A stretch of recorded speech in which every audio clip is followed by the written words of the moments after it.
No recôncavo baiano, a máquina de moer cana não era só um símbolo de trabalho e sofrimento. Em uma noite que se tornaria lenda, ela se transformou no palco de uma vingança brutal, onde 7 feitores sádicos foram esmagados, um a um, pelas mãos de Zeca da Cana. Este é o relato de como um pai, transformado pela dor, reescreveu a justiça com ferro e sangue, usando a própria ferramenta da opressão para selar o destino de seus algozes. Mas antes de continuar, Olá, meu amigo e minha amiga. Aqui é Bruno Henrique, narrador do Além da Escravidão. E hoje se prepare, porque você vai conhecer uma história antiga que vai mexer com seu coração. Antes de começarmos, inscreva-se no canal e me diga nos comentários de qual cidade você está nos ouvindo. Eu adoro saber até onde nossas histórias chegam. Prepare-se, porque a emoção começa agora. Ato de fúria cega, mas a culminação de uma dor tão profunda que corroeu a alma de um homem até transformá-la em aço. Para entender a justiça implacável de Zeca, precisamos voltar ao inferno em que ele vivia e à centelha que acendeu sua fúria, o brutal assassinato de sua filha, Dandara.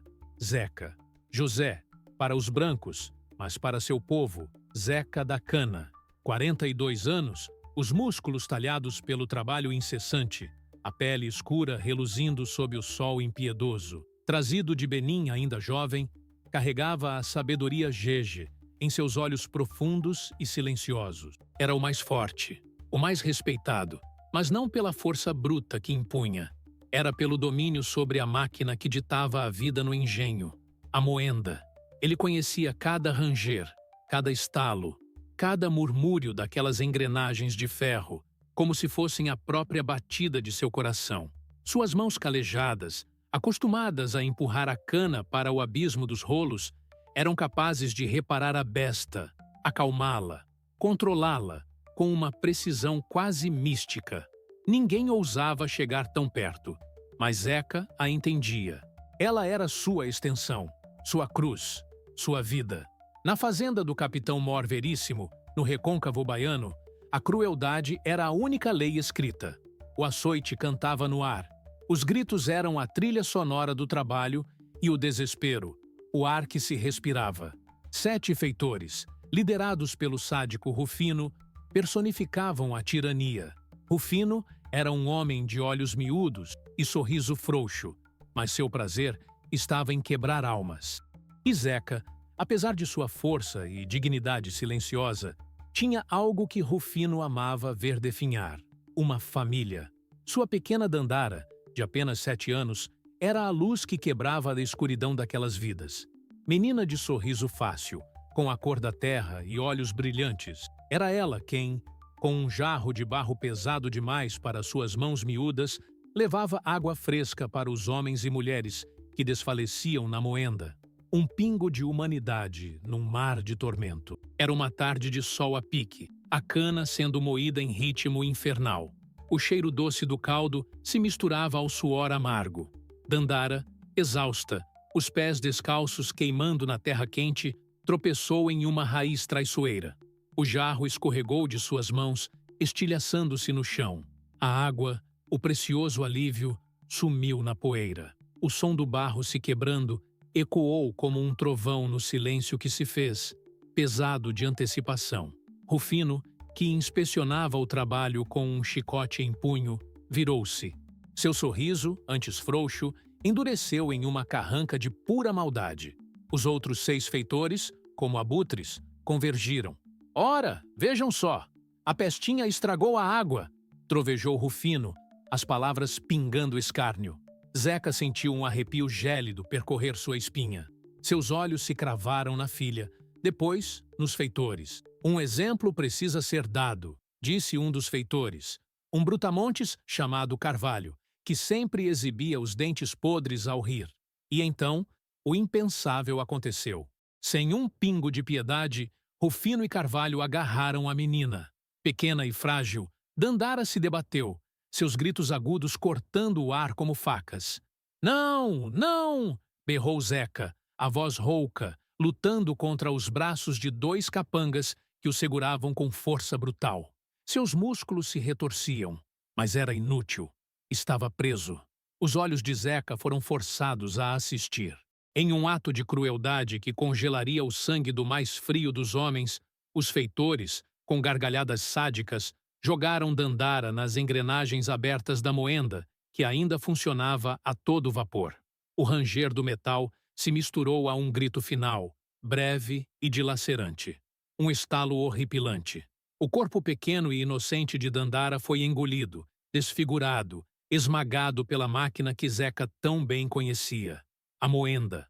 A máquina de trabalho, de sustento. A máquina da morte. O silêncio que se seguiu foi preenchido apenas pelo som contínuo do ferro, mastigando o que sobrou. Zeca não chorou. Não havia lágrimas em seus olhos, apenas um vazio glacial. Sua alma se quebrou naquele instante, mas não em pedaços. Quebrou em uma única peça sólida e endurecida. Seus olhos se fixaram nos 7 feitores, que, com sorrisos arrogantes, limpavam as mãos nas calças, indiferentes ao horror que haviam cometido. O som da moenda, antes uma parte de sua vida, agora se transformara. Para Zeca, era a promessa. A promessa de que cada um dos 7 pagaria. Naquela mesma máquina. O ar no engenho era um lamento constante. Não era apenas o som da moenda, mas o gemido da terra, o chicote que rasgava a pele e os gritos contidos nas gargantas dos que trabalhavam sob o sol causticante.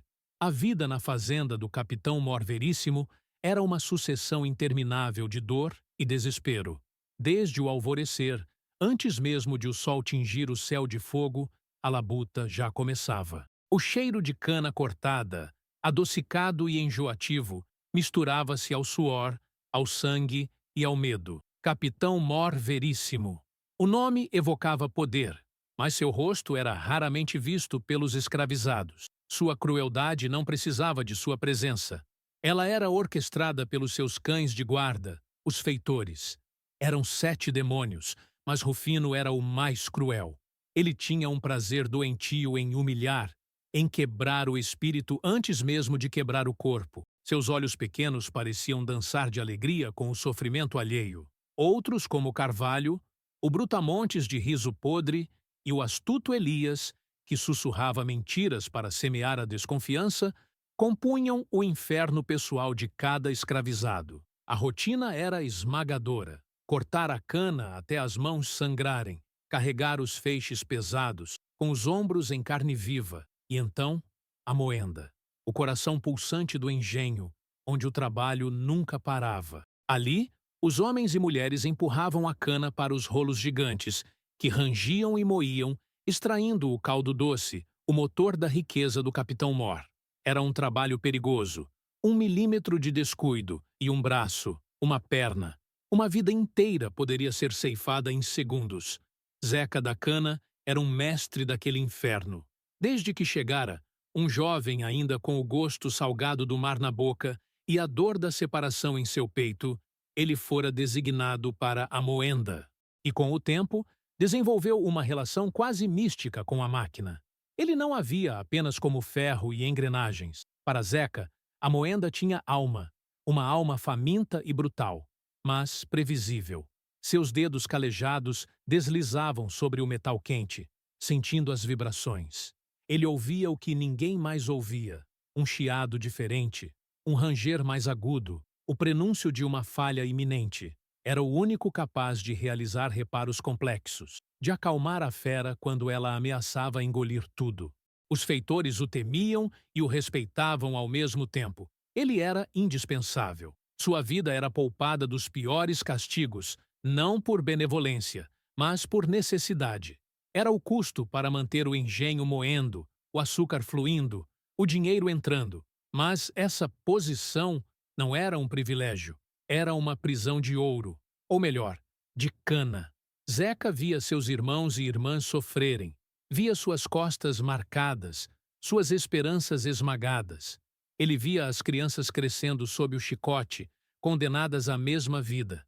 E a cada dia, sua dignidade gege, seu silêncio, sua aparente submissão escondiam uma fúria latente, um vulcão adormecido que as atrocidades diárias alimentavam gota a gota. Ele não se dobrava. Sua mente, um santuário de memórias ancestrais, guardava a cultura de seu povo. Em seu olhar, havia uma sabedoria profunda, a resiliência de quem veio de longe e se recusava a ser quebrado. À noite, em sua palhoça, sob o manto de um céu estrelado que o lembrava de sua terra natal, ele sussurrava nomes esquecidos. Rezava para os orixás que cruzaram o oceano com ele, pedindo força, paciência. Dandara. Ah, Dandara. Ela era o sol particular de Zeca. O sorriso dela era a única melodia que podia quebrar o silêncio de Zeca. Seus olhinhos brilhantes eram a única cor em um mundo desbotado pela dor. Zeca a via como um broto, uma flor selvagem que insistia em florescer no solo árido da fazenda. Ela não era só sua filha. Era a promessa de um futuro, a semente da esperança que ele guardava às 7 chaves. Ele a ensinava sobre as estrelas, sobre as histórias de seu povo, em segredo, para que ela soubesse que havia algo mais que o cativeiro, que havia dignidade em suas raízes. Aquele jarro quebrado na tarde fatídica não foi apenas um acidente. Foi a gota d'água que transbordou um oceano de dor e opressão. Foi a centelha que incendiou o vulcão adormecido. Zeca testemunhou a crueldade dos feitores incontáveis vezes. Viu amigos serem açoitados até a morte, mulheres serem violentadas, crianças morrerem de fome e exaustão. Ele absorveu cada golpe, cada injustiça, guardando-as em um compartimento secreto de sua alma. Mas quando Rufino e os outros lançaram Dandara, sua inocente Dandara, nas engrenagens famintas da moenda, algo irreversível aconteceu dentro de Zeca. Sua passividade, sua força contida, sua sabedoria ancestral, tudo se fundiu em uma única e terrível certeza. Aquele não era mais um engenho de cana, era o palco da retribuição. A moenda, que era sua maldição, seria agora seu instrumento. A máquina que levou sua filha seria a mesma que consumiria seus algozes. O silêncio de Zeca não era mais resignação. Era o prelúdio de uma tempestade. O corpo de Dandara foi retirado da moenda. Não havia nada que pudesse ser reconhecido. Apenas uma massa disforme de carne e osso, misturada ao bagaço da cana e ao caldo rubro. Os feitores riam, suas gargalhadas ecoando no pátio. Zeca, ainda contido, sentiu as amarras se apertarem, mas não eram as cordas em seus braços. Eram as correntes invisíveis da dor que se rompiam em seu peito, dando lugar a algo frio, afiado e inexorável. Ele não via mais a menina que ele embalou, ensinou e amou. Via apenas a monstruosidade que lhe foi imposta. Seus olhos, secos e duros como pedra obsidiana, varreram os rostos dos 7 feitores. Rufino, com seu sorriso satisfeito. Carvalho, com a baba escorrendo no canto da boca. Elias, com o olhar calculista. Um a um, Zeca gravou cada face em sua memória, como se estivesse esculpindo-os em sua própria alma, mas não para recordar o ódio, e sim para marcar os alvos. Aquele não era mais Zeca, o escravo silencioso e submisso. A dor imensa, inominável, o havia incinerado e forjado de novo. Agora, ele era Zeca, o caçador, a máquina da moenda, que antes era o flagelo de sua existência, agora soava como um tambor de guerra em sua mente, um chamado à retribuição. Na moenda! Ele pensou, a voz reverberando em seu silêncio interior. Na mesma moenda, um por um. Nas noites seguintes, Zeca se moveu como um fantasma. Sua rotina era a mesma, sua expressão imperturbável. Mas, por trás da fachada de um escravo resignado, sua mente fervilhava com cálculos e planos. Cada movimento dos feitores era observado, cada hábito memorizado, onde comiam, onde bebiam, quando se reuniam. Ele sabia que não poderia fazer isso sozinho. Precisaria de olhos e ouvidos, de mãos que não hesitariam quando a hora chegasse. E ele sabia exatamente a quem procurar. Pessoas cujas almas também haviam sido rasgadas pela crueldade do engenho. A primeira foi Maria, uma mulher forte, com cicatrizes que contavam histórias de violência e perdas. Ela havia sido testemunha da morte de Dandara, e seus gritos de horror ainda assombravam as noites na senzala. Maria havia perdido um filho para a febre, ignorado pelos feitores. Seu coração estava tão endurecido quanto o de Zeca. Uma noite, sob o véu da escuridão, Zeca a chamou para perto dos coqueiros, longe dos ouvidos curiosos.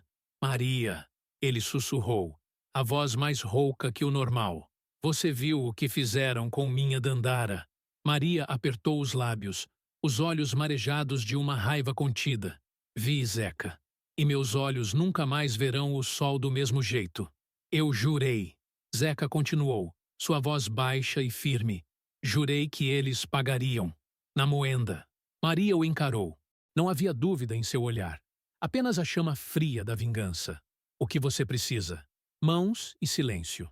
Coragem e olhos que vejam onde os nossos não podem. Meus olhos são seus. Ela respondeu, sua voz firme.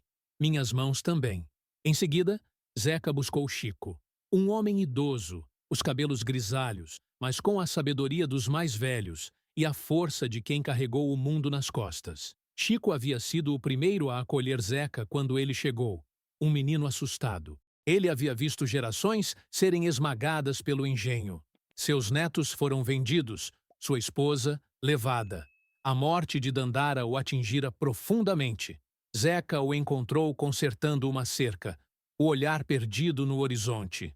Chico! Zeca chamou, sua presença repentina assustando o velho. Chico virou-se, seus olhos cansados, mas cheios de uma tristeza sem fim. Zeca, o que você quer, meu filho? Justiça. Zeca respondeu, sem rodeios. Para Dandara, para todos que o engenho levou. Chico olhou para Zeca, percebendo a mudança em seus olhos. Não era mais a dor passiva, mas a determinação cruel. E como faria isso, Zeca? As correntes são pesadas demais. As correntes estão na mente deles, Zeca retrucou. A moenda pode ser libertada. Ele então explicou sua visão, o sussurro de seu plano, a promessa de retribuição que os rolos de ferro fariam. Chico fechou os olhos, respirando fundo. Relembrou os filhos perdidos, os amigos ceifados. Quando os abriu, a tristeza se misturava a uma fagulha de esperança e fúria. Eu sou velho, Zeca. Minhas mãos tremem, mas minha mente ainda funciona, e meu coração ainda sangra. Seu coração e sua mente são o que preciso, Chico, para guiar, para alertar, para entender os ritmos da fazenda. Então, eu estou com você, Chico declarou, estendendo a mão para Zeca, selando a aliança. Por último, Zeca procurou Joca, um rapaz de 19 anos, impetuoso, com a raiva borbulhando sob a pele. Joca idolatrava Zeca, o via como um irmão mais velho, um modelo de força.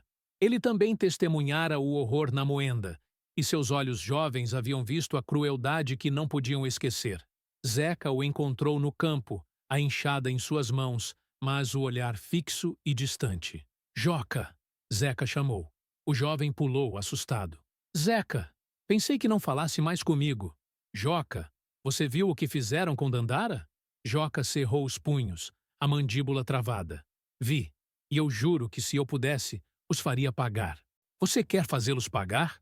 Os olhos de Joca brilharam com uma intensidade febril. Mais do que tudo, Zeca. Minha alma grita por isso. Então, junte-se a mim.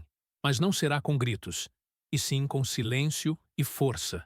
E com a moenda. Zeca descreveu seu propósito, a ideia de usar a máquina da morte contra seus próprios carrascos. Joca não hesitou. Eu farei o que for preciso, Zeca. Serei seus braços, seus pés. Se precisar de minha vida, ela será sua. Nas profundezas da noite, sob o olhar complacente das estrelas, Zeca reuniu seu pequeno grupo. Maria, Chico, Joca. Os três, com Zeca, formavam um quarteto improvável de vingadores. Eles se encontraram em um barracão abandonado, o cheiro de mofo e podridão abafando seus sussurros. Zeca acendeu uma pequena tocha, sua chama tremeluzindo nos olhos de cada um. Nós fomos quebrados. Zeca começou, sua voz baixa, mas potente. Eles tiraram tudo, nossos filhos, nossa terra, nossa liberdade. Mas a dignidade eles não tiraram. E essa dignidade exige preço. Ele pegou um pedaço de cana, já seco, e o quebrou com um estalo seco. Eles nos moem como essa cana, mas a moenda tem dois lados. Hoje ela moeu Dandara. Amanhã ela moerá nossos opressores. Maria estendeu a mão, sua palma aberta. Eu juro pela alma de meu filho, pela força de minhas ancestrais. Minha dor será minha arma. Chico, com a voz embargada, colocou sua mão sobre a de Maria. Pela memória de todos que se foram, que a terra os receba e que a justiça os encontre. Joca, com a fúria em seus olhos jovens, colocou sua mão sobre a de Chico. Pelo sangue de Dandara, pela honra de Zeca, eu juro, até o último deles. Zeca colocou sua mão por cima de todas as outras, selando o juramento. A chama da tocha projetava sombras dançantes em seus rostos, transformando-os em figuras míticas. O silêncio que se seguiu não era de medo, mas de uma determinação férrea. A conspiração havia nascido. E com ela, a promessa de uma justiça tão brutal quanto a dor que a gerou. No recôncavo baiano, a máquina de moer cana não era só um símbolo de trabalho e sofrimento. Em uma noite que se tornaria lenda, ela se transformou no palco de uma vingança brutal, onde 7 feitores sádicos foram esmagados, um a um, pelas mãos de Zeca da Cana. Este é o relato de como um pai, transformado pela dor, reescreveu a justiça com ferro e sangue, usando a própria ferramenta da opressão para selar o destino de seus algozes. Mas antes de continuar, se inscreva no canal e ative o sininho, porque todos os dias trazemos novas histórias de heróis esquecidos que a história oficial tentou apagar. Deixe seu like e conte nos comentários de qual cidade você está nos assistindo. Queremos saber até onde a voz da resistência chegou. Aquela noite não foi um ato de fúria cega, mas a culminação de uma dor tão profunda que corroeu a alma de um homem até transformá-la em aço. Para entender a justiça implacável de Zeca, precisamos voltar ao inferno em que ele vivia e à centelha que acendeu sua fúria, o brutal assassinato de sua filha, Dandara, Zeca, José, para os brancos, mas para seu povo, Zeca da Cana. 42 anos, os músculos talhados pelo trabalho incessante, a pele escura reluzindo sob o sol impiedoso. Trazido de Benim, ainda jovem, carregava a sabedoria Gege em seus olhos profundos e silenciosos. Era o mais forte, o mais respeitado, mas não pela força bruta que impunha. Era pelo domínio sobre a máquina que ditava a vida no engenho, a moenda. Ele conhecia cada ranger, cada estalo, cada murmúrio daquelas engrenagens de ferro, como se fossem a própria batida de seu coração. Suas mãos calejadas, acostumadas a empurrar a cana para o abismo dos rolos, eram capazes de reparar a besta, acalmá-la, controlá-la com uma precisão quase mística. Ninguém ousava chegar tão perto, mas Zeca a entendia. Ela era sua extensão, sua cruz, sua vida. Na fazenda do capitão Mor Veríssimo, no recôncavo baiano, a crueldade era a única lei escrita. O açoite cantava no ar. Os gritos eram a trilha sonora do trabalho e o desespero, o ar que se respirava. 7 feitores, liderados pelo sádico Rufino, personificavam a tirania. Rufino era um homem de olhos miúdos e sorriso frouxo, mas seu prazer estava em quebrar almas. E Zeca, apesar de sua força e dignidade silenciosa, tinha algo que Rufino amava ver definhar: uma família. Sua pequena Dandara, de apenas 7 anos, era a luz que quebrava a escuridão daquelas vidas. Menina de sorriso fácil, com a cor da terra e olhos brilhantes. Era ela quem, com um jarro de barro pesado demais para suas mãos miúdas, levava água fresca para os homens e mulheres que desfaleciam na moenda. Um pingo de humanidade num mar de tormento. Era uma tarde de sol a pique, a cana sendo moída em ritmo infernal. O cheiro doce do caldo se misturava ao suor amargo. Dandara, exausta, os pés descalços queimando na terra quente, tropeçou em uma raiz traiçoeira. O jarro escorregou de suas mãos, estilhaçando-se no chão. A água, o precioso alívio, sumiu na poeira. O som do barro se quebrando ecoou como um trovão no silêncio que se fez, pesado de antecipação. Rufino, que inspecionava o trabalho com um chicote em punho, Virou-se. Seu sorriso, antes frouxo, endureceu em uma carranca de pura maldade. Os outros 6 feitores, como abutres, convergiram. Ora, vejam só!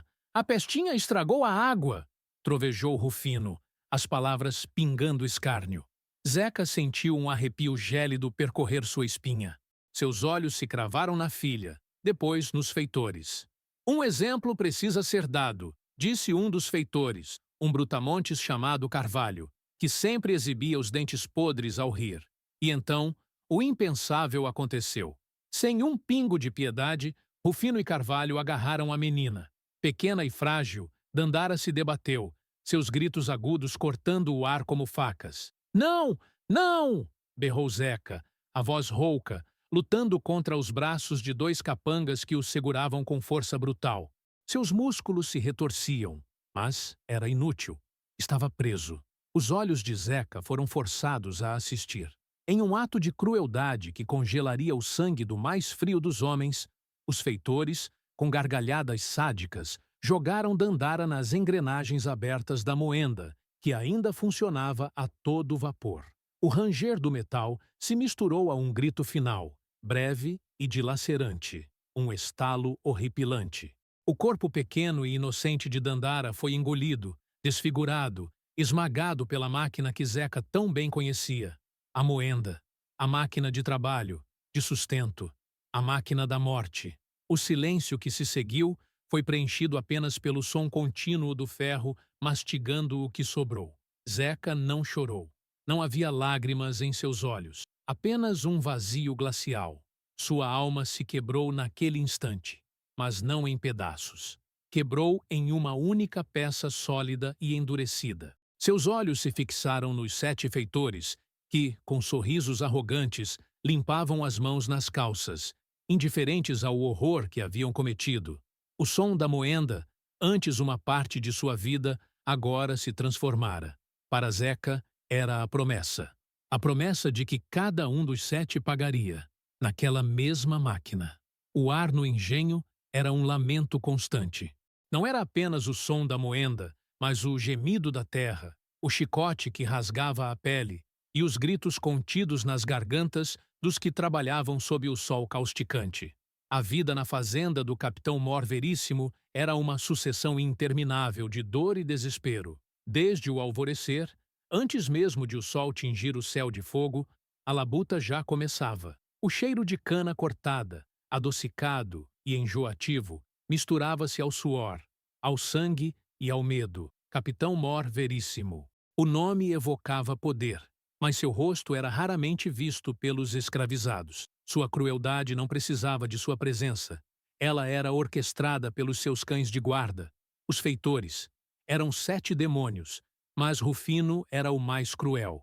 Ele tinha um prazer doentio em humilhar, em quebrar o espírito antes mesmo de quebrar o corpo. Seus olhos pequenos pareciam dançar de alegria com o sofrimento alheio. Outros, como Carvalho, o brutamontes de riso podre e o astuto Elias, que sussurrava mentiras para semear a desconfiança, compunham o inferno pessoal de cada escravizado. A rotina era esmagadora. Cortar a cana até as mãos sangrarem, carregar os feixes pesados, com os ombros em carne viva, e então a moenda, o coração pulsante do engenho, onde o trabalho nunca parava. Ali, os homens e mulheres empurravam a cana para os rolos gigantes, que rangiam e moíam, extraindo o caldo doce, o motor da riqueza do capitão Mor. Era um trabalho perigoso. 1 milímetro de descuido e um braço, uma perna, uma vida inteira poderia ser ceifada em segundos. Zeca da Cana era um mestre daquele inferno. Desde que chegara, um jovem ainda com o gosto salgado do mar na boca e a dor da separação em seu peito, ele fora designado para a moenda. E com o tempo, desenvolveu uma relação quase mística com a máquina. Ele não a via apenas como ferro e engrenagens. Para Zeca, a moenda tinha alma, uma alma faminta e brutal, mas previsível. Seus dedos calejados deslizavam sobre o metal quente, sentindo as vibrações. Ele ouvia o que ninguém mais ouvia, um chiado diferente, um ranger mais agudo, o prenúncio de uma falha iminente. Era o único capaz de realizar reparos complexos, de acalmar a fera quando ela ameaçava engolir tudo. Os feitores o temiam e o respeitavam ao mesmo tempo. Ele era indispensável. Sua vida era poupada dos piores castigos, não por benevolência, mas por necessidade. Era o custo para manter o engenho moendo, o açúcar fluindo, o dinheiro entrando. Mas essa posição não era um privilégio, era uma prisão de ouro, ou melhor, de cana. Zeca via seus irmãos e irmãs sofrerem, via suas costas marcadas, suas esperanças esmagadas. Ele via as crianças crescendo sob o chicote, condenadas à mesma vida. E a cada dia, sua dignidade gege, seu silêncio, sua aparente submissão escondiam uma fúria latente, um vulcão adormecido que as atrocidades diárias alimentavam gota a gota. Ele não se dobrava. Sua mente, um santuário de memórias ancestrais, guardava a cultura de seu povo. Em seu olhar, havia uma sabedoria profunda, a resiliência de quem veio de longe e se recusava a ser quebrado. À noite, em sua palhoça, sob o manto de um céu estrelado que o lembrava de sua terra natal, ele sussurrava nomes esquecidos. Rezava para os orixás que cruzaram o oceano com ele, pedindo força, paciência. Dandara. Ah, Dandara. Ela era o sol particular de Zeca. O sorriso dela era a única melodia que podia quebrar o silêncio de Zeca. Seus olhinhos brilhantes eram a única cor em um mundo desbotado pela dor. Zeca a via como um broto, uma flor selvagem que insistia em florescer no solo árido da fazenda. Ele não era só sua filha, era a promessa de um futuro, a semente da esperança que ele guardava às 7 chaves. Ele a ensinava sobre as estrelas, sobre as histórias de seu povo, em segredo, para que ela soubesse que havia algo mais que o cativeiro, que havia dignidade em suas raízes.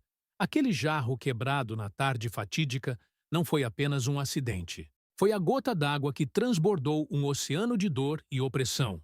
Foi a centelha que incendiou o vulcão adormecido. Zeca testemunhou a crueldade dos feitores incontáveis vezes. Viu amigos serem açoitados até a morte, mulheres serem violentadas, crianças morrerem de fome e exaustão. Ele absorveu cada golpe, cada injustiça, guardando-as em um compartimento secreto de sua alma. Mas quando Rufino e os outros lançaram Dandara, sua inocente Dandara, nas engrenagens famintas da moenda, algo irreversível aconteceu dentro de Zeca. Sua passividade, sua força contida, sua sabedoria ancestral, tudo se fundiu em uma única e terrível certeza. Aquele não era mais um engenho de cana, era o palco da retribuição. A moenda, que era sua maldição, seria agora seu instrumento. A máquina que levou sua filha seria a mesma que consumiria seus algozes. O silêncio de Zeca não era mais resignação. Era o prelúdio de uma tempestade. O corpo de Dandara foi retirado da moenda. Não havia nada que pudesse ser reconhecido, apenas uma massa disforme de carne e osso, misturada ao bagaço da cana e ao caldo rubro. Os feitores riam, suas gargalhadas ecoando no pátio. Zeca, ainda contido, sentiu as amarras se apertarem, mas não eram as cordas em seus braços. Eram as correntes invisíveis da dor que se rompiam em seu peito, dando lugar a algo frio, afiado e inexorável. Ele não via mais a menina que ele embalou, ensinou e amou. Via apenas a monstruosidade que lhe foi imposta. Seus olhos, secos e duros como pedra obsidiana, varreram os rostos dos 7 feitores. Rufino, com seu sorriso satisfeito. Carvalho, com a baba escorrendo no canto da boca. Elias, com o olhar calculista. Um a um, Zeca gravou cada face em sua memória, como se estivesse esculpindo-os em sua própria alma. Mas não para recordar o ódio, e sim para marcar os alvos. Aquele não era mais Zeca, o escravo silencioso e submisso. A dor imensa, inominável, o havia incinerado e forjado de novo. Agora ele era Zeca, o caçador, a máquina da moenda, que antes era o flagelo de sua existência, agora soava como um tambor de guerra em sua mente, um chamado à retribuição. Na moenda! Ele pensou, a voz reverberando em seu silêncio interior. Na mesma moenda, um por um. Nas noites seguintes, Zeca se moveu como um fantasma. Sua rotina era a mesma, sua expressão imperturbável. Mas, por trás da fachada de um escravo resignado, sua mente fervilhava com cálculos e planos. Cada movimento dos feitores era observado, cada hábito memorizado, onde comiam, onde bebiam, quando se reuniam. Ele sabia que não poderia fazer isso sozinho. Precisaria de olhos e ouvidos, de mãos que não hesitariam quando a hora chegasse. E ele sabia exatamente a quem procurar. Pessoas cujas almas também haviam sido rasgadas pela crueldade do engenho.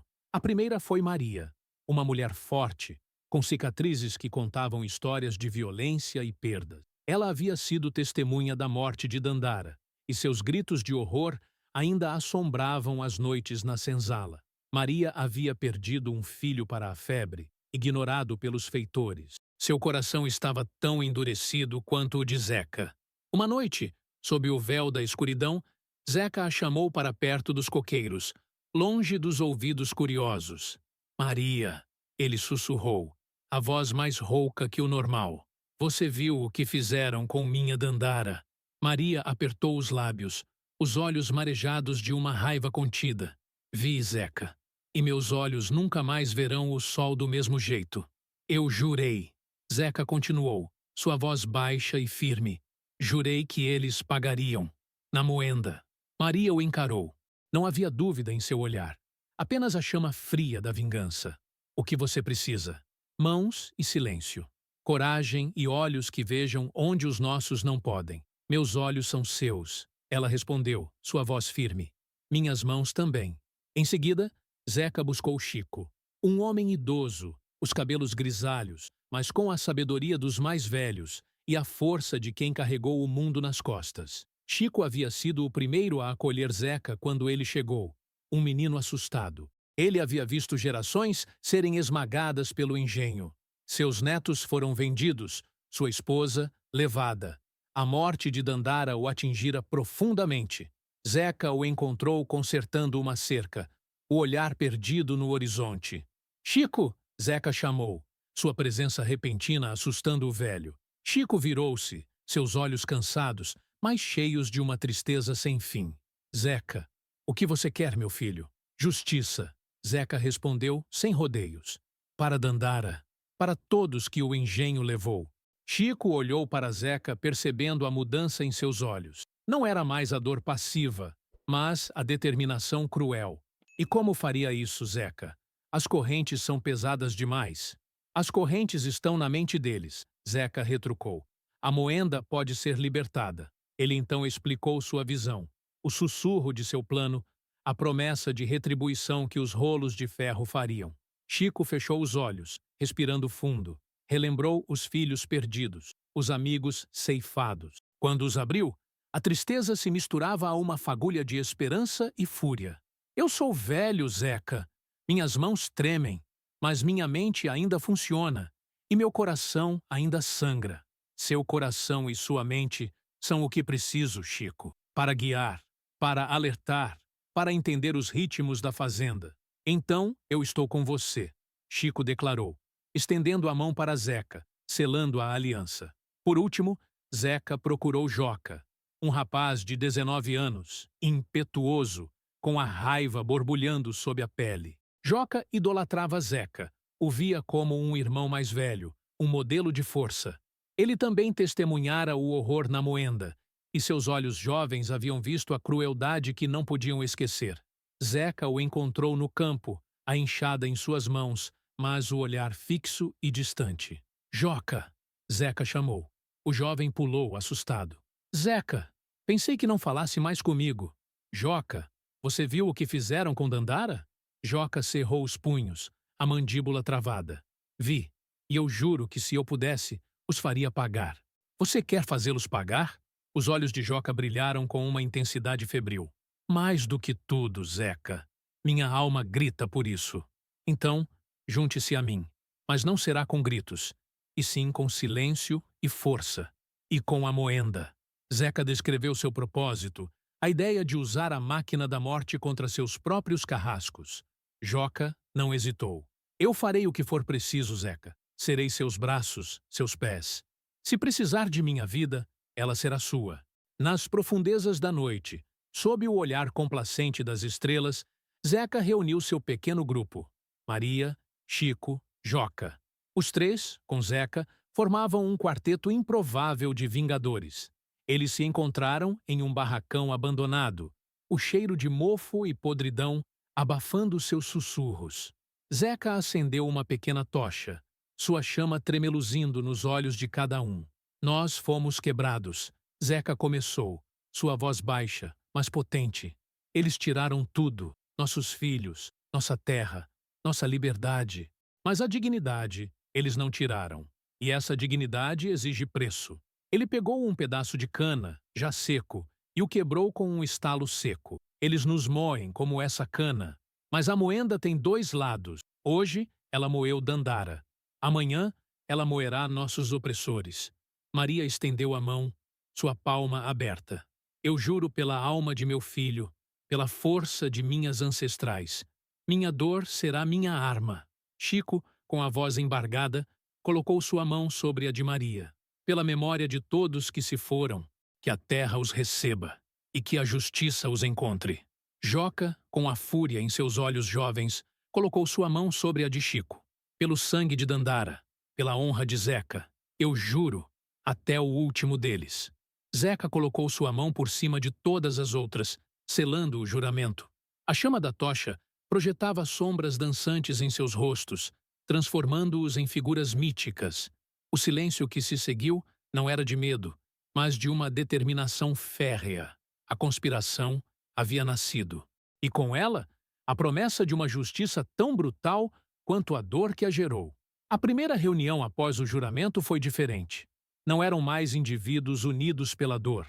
Agora, eram conspiradores, uma unidade forjada no fogo da injustiça. Zeca, sua voz baixa, mas clara, espalhou um rascunho áspero no chão batido do barracão. Era um mapa simples, desenhado com carvão, mas detalhava cada canto da moenda, cada ponto cego, cada acesso. Zeca. A moenda é a vida do engenho e a morte de Dandara. Ela será nossa justiça. Maria, com os braços cruzados, observava cada traço. Chico, com seus olhos de águia, analisava os pontos de fuga e as rotinas.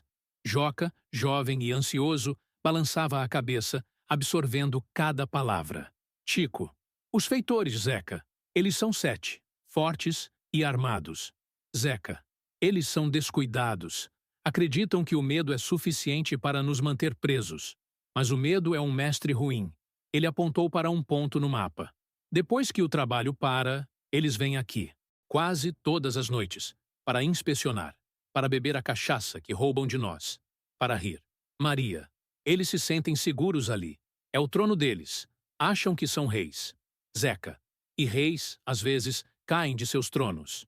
Ele então começou a desvendar seu plano, peça por peça, com a precisão de um relojoeiro. Zeca. A moenda. Ela funciona com a força da água. A roda d'água, lá embaixo no córrego, é o motor. O eixo principal sobe até os rolos. Ele traçou com o dedo. E aqui, no topo, há um mecanismo de parada de emergência. Um freio, uma manivela que, quando puxada, trava as engrenagens em segundos. Joca. Então eles podem parar a máquina se algo der errado. Zeca.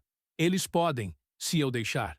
Zeca tinha uma compreensão íntima daquele freio. Ele sabia que o pino mestre que o acionava era de ferro fundido, mas um ponto específico de sua base, se forçado, poderia ceder, inutilizando-o sem deixar marcas visíveis. Seria um trabalho sutil, feito durante um dos seus reparos noturnos. Zeca.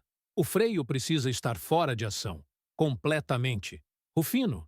Ele nunca se importou com a segurança dos escravos. Acha que essa parte da máquina é invulnerável. Mas eu, Zeca, conheço cada veia de ferro, cada tendão de madeira da moenda. Chico. Como faremos para ativá-la sem que percebam? A roda d'água é barulhenta? Zeca. A roda d'água não. A moenda é movida pelo fluxo da água. Mas o acesso à eclusa, que libera a água, pode ser controlado de um ponto cego, perto daquela grande pedra. Ele apontou. Normalmente, o escravo responsável pela eclusa tranca-a ao fim do dia, mas se a trava for alterada, podemos abri-la e fechá-la sem que o vigia da noite perceba de imediato. A alteração seria simples para Zeca. Um pequeno calço de madeira que, inserido na lingueta da tranca, permitiria que ela fosse aberta com um puxão forte, e não com a chave. E a chave estaria, como de costume, com o feitor de plantão. Ninguém suspeitaria.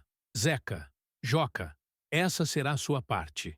Perto do anoitecer, quando o último raio de sol tocar o topo da casa grande, você estará na eclusa, escondido. Ninguém vai te ver. Você vai esperar. Vai sentir o cheiro da cachaça deles, o som das risadas. E quando eu der o sinal, você vai abrir a eclusa, devagar, para que o barulho da água não chame atenção antes da hora. E então, fechá-la depois. Joca engoliu em seco. A responsabilidade era imensa. Mas e se a água for pouco a pouco e a moenda não ganhar força? Zeca. A máquina responde a mim, Joca. A água é só um empurrão inicial. Uma vez que as engrenagens começam a girar, elas ganham vida própria. Mas não pode ser um fluxo grande demais no início, para não gerar um barulho fora do comum. Essa é a chave. A discrição. O plano continuava. A armadilha. Zeca sabia que os feitores, embriagados e cheios de si, brincavam perigosamente perto das engrenagens. Eles se apoiavam nas mesas de madeira próximas, ou caminhavam no estreito caminho que passava ao lado dos rolos. Zeca, Maria, Chico, vocês têm os olhos mais aguçados para a rotina deles. Precisamos saber o dia exato. Aquele dia em que todos os 7, Rufino, Carvalho, Elias e os outros, estarão juntos, em um humor festivo, embriagados o suficiente para o descuido, mas não tanto a ponto de não poderem ser manipulados. Maria. Eles adoram beber e se gabar, geralmente depois de um dia de muita cana moída, ou quando o Capitão Mor viaja para a cidade. Chico. Sim, quando o gato sai, os ratos fazem a festa. E é nessa festa que eles se mostram mais vaidosos. Rufino gosta de mostrar o quão perto ele pode chegar da moenda sem se ferir. Exibir sua coragem para os outros. É sempre um jogo para eles. Um lampejo acendeu nos olhos de Zeca. O jogo. A vaidade. Zeca. Então nós vamos dar a eles um jogo. Uma noite em que eles possam se sentir os donos do mundo, os senhores da máquina. E quando se sentirem mais poderosos, a moenda irá virar contra eles. O barracão onde a moenda ficava tinha uma única entrada principal, uma porta de madeira pesada. Havia também uma abertura menor nos fundos, usada para escoar o bagaço, mas era estreita e de difícil passagem. Zeca. A porta principal. Precisamos trancá-la. Por dentro. Joca. Como? Eles podem quebrar a madeira. Zeca. Não se o batente estiver travado de forma invisível. Um pedaço de ferro pesado, encaixado por dentro, sustentado por um mecanismo simples de alavanca. Eu posso prepará-lo. Escondido. Zeca visualizava o mecanismo. Durante seus reparos, ele disfarçaria a instalação de uma barra de ferro forte, que deslizaria por dentro do batente da porta principal. Essa barra seria controlada por uma alavanca oculta, perto de sua área de trabalho. No momento certo, ele puxaria a alavanca e a barra se encaixaria, transformando a porta numa muralha intransponível. Zeca. A passagem dos fundos. Ela é muito estreita, mas mesmo assim tem que ser bloqueada, com algo que não chame atenção antes da hora. Sacos de bagaço, empilhados de forma a parecerem esquecidos, mas que, com um empurrão, formem uma barreira sólida. Maria. Eu posso empilhar esses sacos. Ninguém vai desconfiar. É parte do trabalho diário. O plano estava se tornando um quebra-cabeça mortal, cada peça se encaixando com precisão terrível. Zeca. Eles entrarão no barracão. Vão beber, rir, se gabar. Rufino, com certeza, vai querer exibir seu poder na moenda, como sempre faz. Vai se aproximar dos rolos, talvez até tocar neles com uma vara, para mostrar que os domina. A voz de Zeca era quase um murmúrio, mas cada palavra carregava o peso de uma rocha.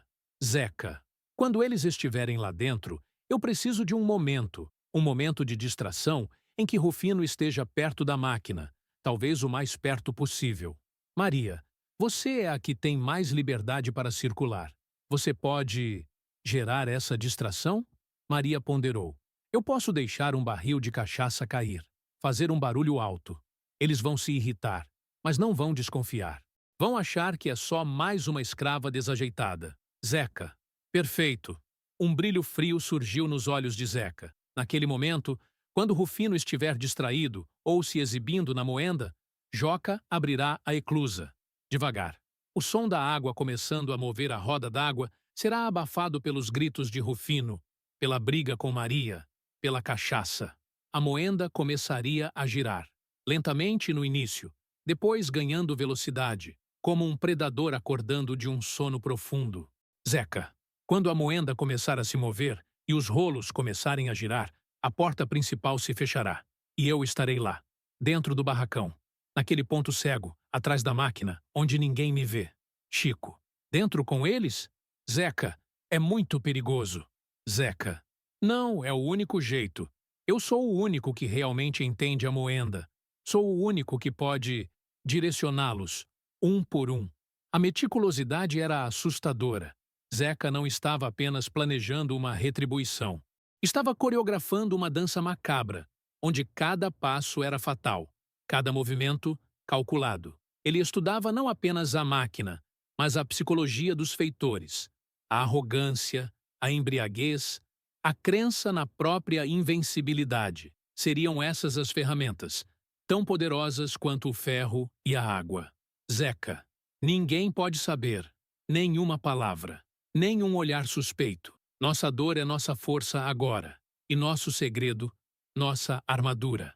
O juramento foi renovado, não com palavras, mas com a quietude de seus rostos, com a determinação em seus olhos. O plano mestre estava traçado. Não era um ato de vingança cega e impulsiva.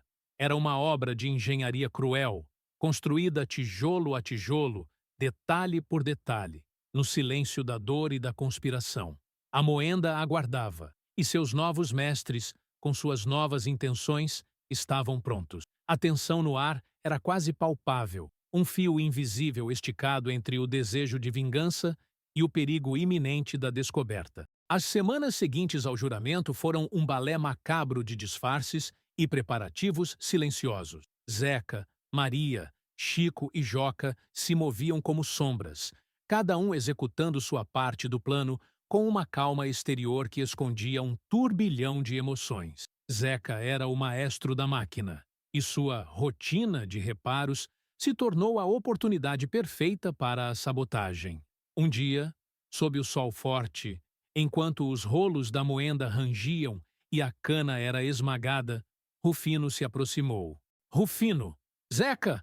Essa máquina parece velha demais para ser eficiente. Não vai me dar problema, vai? O capitão Mor quer açúcar, não desculpas. Zeca, com sua habitual quietude, apenas acenou com a cabeça. Seus olhos não encontraram os de Rufino. Zeca. A máquina precisa de cuidado, feitor. Ferrugem. Um parafuso solto pode estragar tudo. Rufino deu de ombros, virando-se para açoitar um escravo que tropeçou. Naquele momento, Zeca agiu. Seus dedos experientes, durante a inspeção de uma peça, encontraram o pino mestre do sistema de parada de emergência.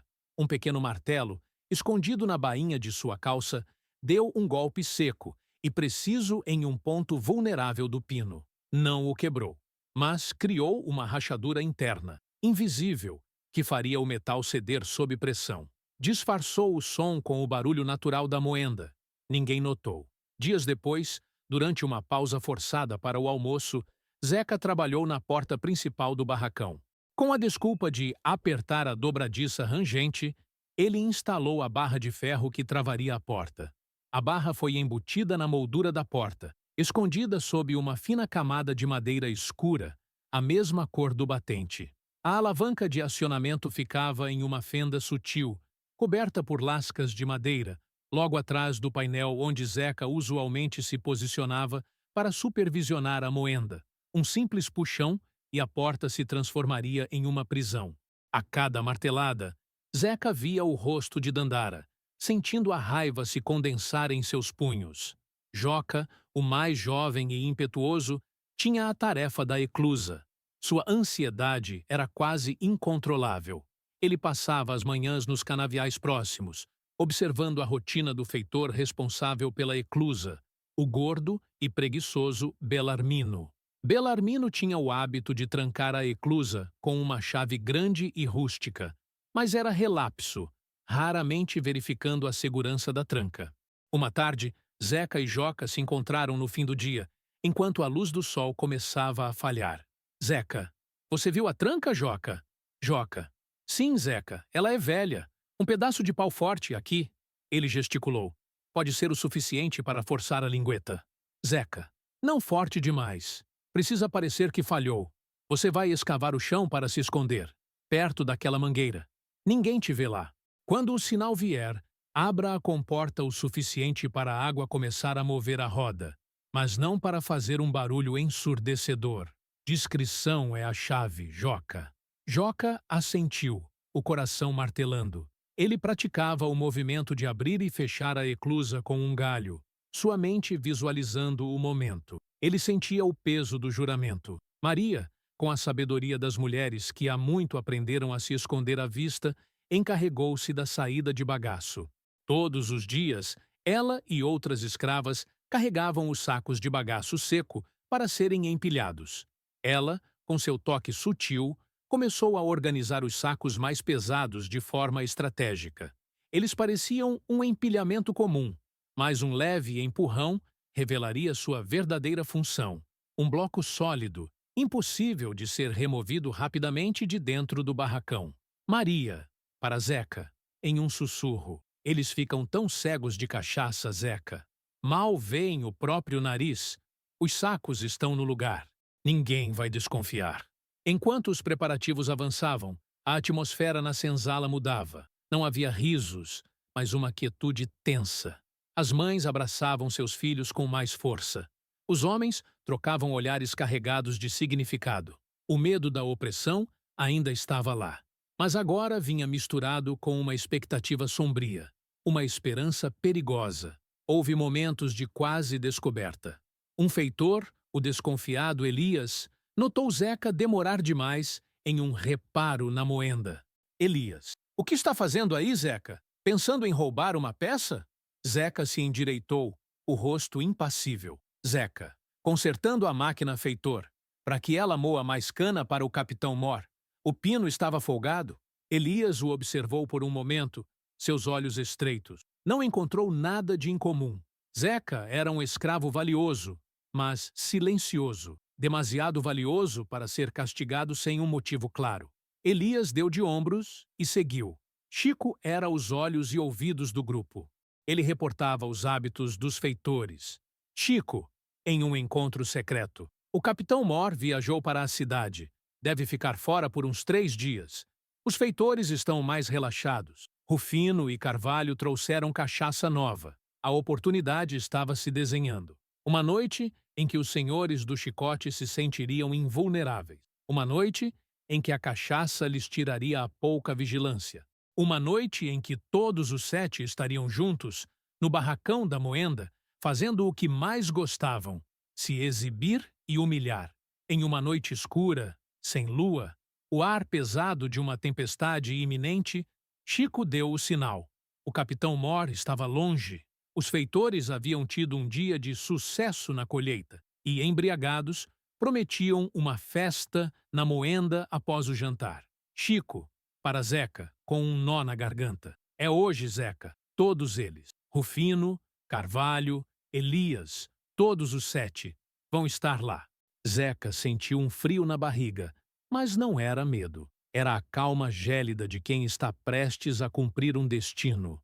Ele tocou o pequeno amuleto de madeira que guardava sob sua roupa, um presente de Dandara. Em sua mente, o som da moenda em funcionamento não era mais o lamento da opressão, mas o cântico de uma vingança que estava prestes a ser servida.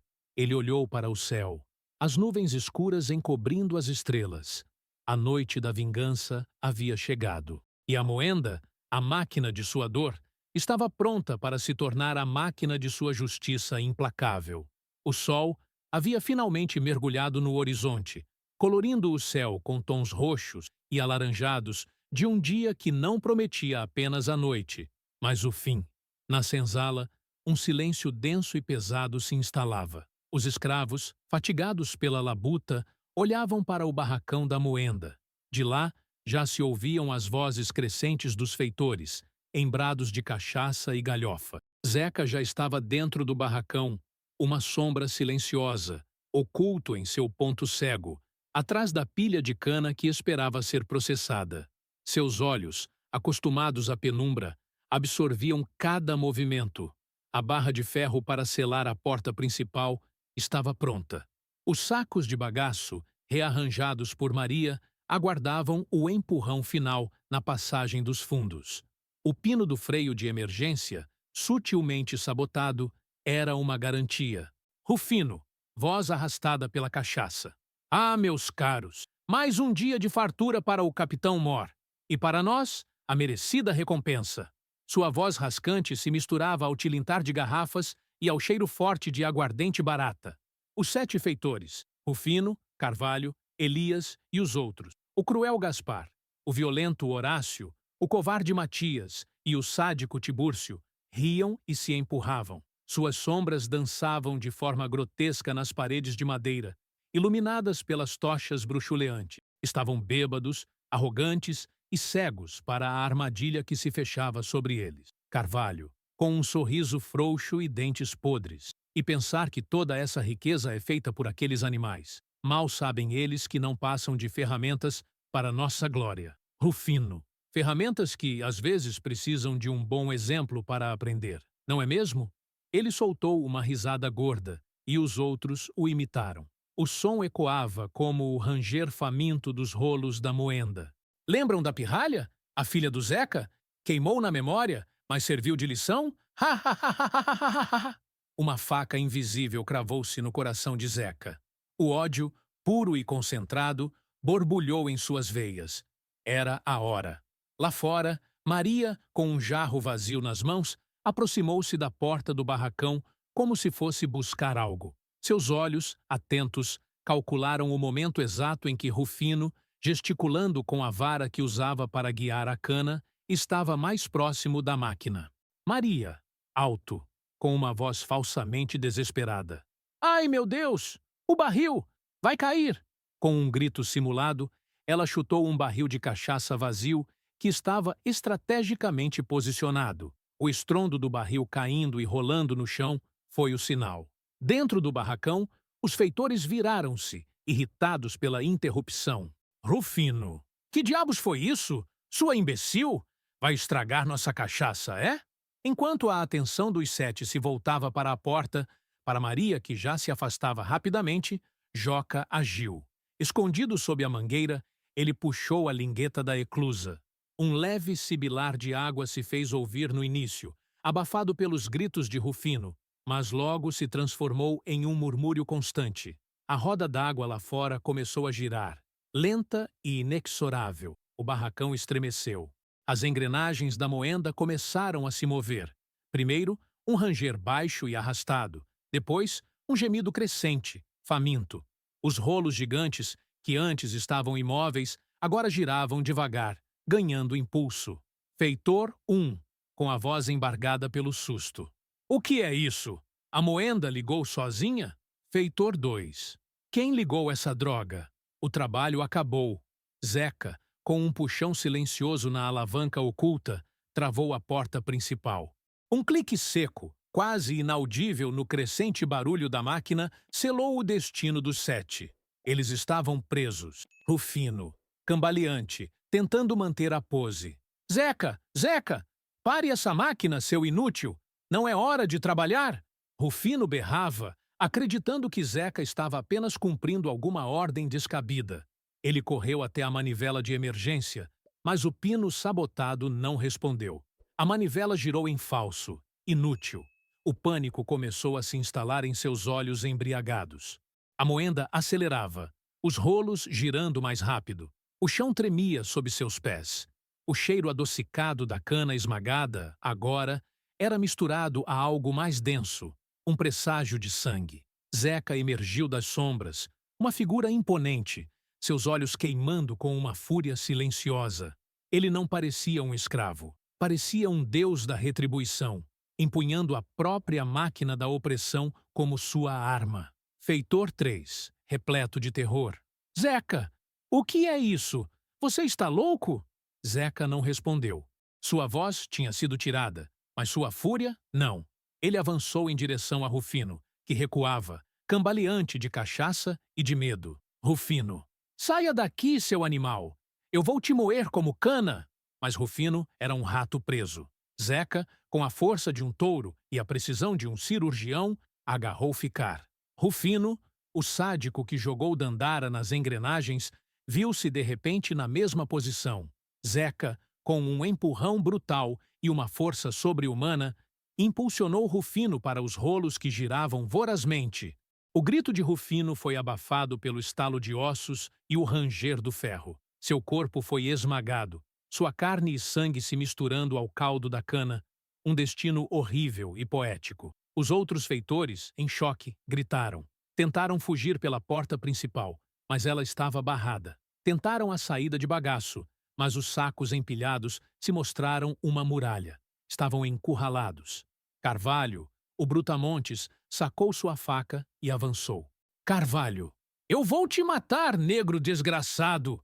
Mas Zeca era mais rápido, mais forte, mais determinado. Ele desviou do golpe da faca, agarrou o braço de Carvalho e, com um movimento de alavanca, atirou-o contra os rolos inferiores da moenda, que trituraram suas pernas. O grito de Carvalho foi de agonia pura, suas pernas moídas como talos de cana. Zeca, sem piedade, empurrou o resto do corpo, garantindo que o feitor que tanto gostava de pisotear os outros sentisse o gosto do ferro faminto. Elias, o astuto, tentou se esconder atrás de um monte de cana, mas Zeca o viu. Ele conhecia cada esconderijo, cada sombra daquele barracão. Ele arrastou Elias para fora. Elias. Piedade, Zeca! Eu não fiz nada! Eu te dava água! Zeca. Você riu, foi sua única resposta, as palavras rasgando sua garganta. Ele empurrou Elias para os rolos superiores, o corpo do feitor contorcendo-se em uma dança macabra, enquanto era puxado e esmagado. Um a um, os feitores restantes foram caçados por Zeca. Gaspar, que costumava açoitar os escravos por qualquer motivo, foi jogado nas engrenagens, sua coluna estalando com um som gutural. Horácio, o violento, foi encurralado e, com a força de Zeca, teve seu corpo arremessado contra os rolos, esmagado contra o ferro frio. Matias, o covarde, tentou implorar, rastejando, mas Zeca o levantou com uma mão e o jogou na moenda, seus gritos se transformando em um gargarejo sangrento. Tibúrcio, o último, o sádico, viu seus companheiros virarem pasta, seus olhos arregalados de horror. Ele tentou subir nas vigas, mas Zeca, com um pedaço de madeira, o derrubou. Tibúrcio caiu bem na frente dos rolos, e Zeca o empurrou, os rolos o engolindo em um jorro final de sangue e horror. O cheiro de sangue se misturava ao doce e pegajoso cheiro da cana. A moenda rangia e gemia, mas agora não havia gritos, apenas o som macabro da máquina funcionando sozinha. 7 corpos haviam sido esmagados. 7 vidas haviam sido tiradas. A moenda, que antes era o instrumento da opressão, havia cumprido sua vingança. E Zeca da Cana, em meio ao horror e à justiça brutal, estava finalmente em paz. O silêncio voltou ao barracão. Um silêncio pesado, impregnado de morte e retribuição. O silêncio no barracão da moenda era quase mais aterrorizante que os gritos que o precederam. O ranger suave da máquina, que ainda girava, mastigando o que restava dos corpos, era o único som. O ar estava pesado com o cheiro adocicado da cana e o ferroso do sangue. Zeca da Cana, coberto de caldo e respingos vermelhos, estava em pé, no centro do palco de sua justiça. Seus olhos, antes secos e endurecidos, agora marejavam, não de tristeza, mas de uma exaustão profunda, de uma paz sombria. Ele desativou o mecanismo da porta principal, destravando-a com um movimento fluido. Abriu a porta e o ar fresco da noite entrou, misturando-se aos odores internos. No pátio, Maria, Chico e Joca esperavam, imóveis, com olhares tensos e esperançosos. Zeca olhou para eles, e um aceno de cabeça bastou. Zeca, está feito. Não havia triunfo na sua voz, apenas a constatação de um destino cumprido. Maria correu até ele, seus olhos buscando os dele. Maria, eles? Eles todos? Zeca apenas assentiu. Então, Maria fez algo que Zeca não esperava. Ela correu de volta para a moenda, pegou uma tocha que iluminava o pátio e, com um olhar determinado, atirou-a sobre o bagaço seco, empilhado nas laterais. As chamas, famintas, lamberam o material, acendendo rapidamente. O fogo começou a crepitar, consumindo a madeira do barracão. Maria, que queime! Que queime tudo! Que a fumaça leve a mensagem! O incêndio se espalhou com uma fúria própria, alimentado pela cana seca e pela madeira antiga. As labaredas dançavam no céu noturno, uma fogueira de retribuição que tingia as nuvens de vermelho. Chico e Joca correram para a senzala, os corações batendo forte. Chico, gritando: "O barracão está em chamas! Os feitores estão mortos! Zeca os esmagou na moenda!" As palavras ecoaram na senzala, acordando todos. O medo inicial deu lugar à incredulidade, depois a uma explosão de emoções. Alguns choraram, outros gritaram de alegria. Muitos, paralisados, mal podiam acreditar no que ouviam. Joca, correndo entre as palhoças: "A liberdade! Zeca nos deu a chance! Vamos, para a mata, agora!" Os escravos, despertos pelo fogo e pelas palavras, começaram a sair de suas palhoças. Velhos, jovens, homens e mulheres. O pânico de uma fuga misturava-se à esperança de um futuro. Ninguém olhava para trás. A visão do barracão em chamas era um farol, um guia para a nova jornada. Zeca, Maria, Chico e Joca lideraram o caminho. Não havia um plano detalhado para a fuga, apenas a certeza de que a mata era a única salvação. Eles conheciam as trilhas secretas, os rios escondidos. As crianças eram carregadas nos braços, os mais velhos, apoiados. Enquanto fugiam, o incêndio se espalhava. O barracão da moenda desabou em um inferno de chamas. O fogo alcançou os canaviais, queimando a riqueza do capitão Mor. O engenho, que era um símbolo de poder e opressão, transformava-se em cinzas fumegantes. Na manhã seguinte, a notícia se espalhou como pólvora. Um vizinho, ao avistar a fumaça densa, correu até a fazenda do capitão Mor Veríssimo. O cenário era de devastação. O barracão da moenda, um monte de escombros carbonizados. O cheiro de queimado e de morte pairava no ar. Os restos dos feitores foram encontrados, irreconhecíveis, misturados à máquina que Zeca tão bem conhecia. O horror foi imediato. O pânico se espalhou por todo o recôncavo baiano. Senhores de